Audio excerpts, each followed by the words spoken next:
நண்பர்களே வணக்கம். எங்கள் அம்மா வீட்டுக்கு வந்திருந்தேன். திருநெல்வேலி பக்கத்தில் சாத்தான்குளம். இதுதான் எங்களோட சொந்த வீடு.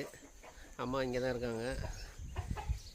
இங்கே பார்த்தீங்கன்னா பப்பாளி இயற்கையான உரம், அதனால் நல்லா அருமையாக காய்ச்சிருக்கு.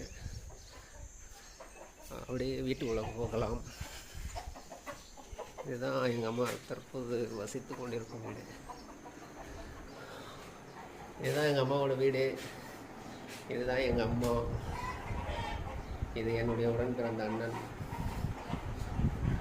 இங்கே இருக்கிற ஃபோட்டோ, இந்த ஃபோட்டோ எங்கள் அம்மா. அந்த குழந்தையாக இருக்கிறது நான் தான், என்னுடைய குழந்தையோட ஃபோட்டோ. இது எங்கள் அப்பா, எங்கள் அம்மா எடுத்தது.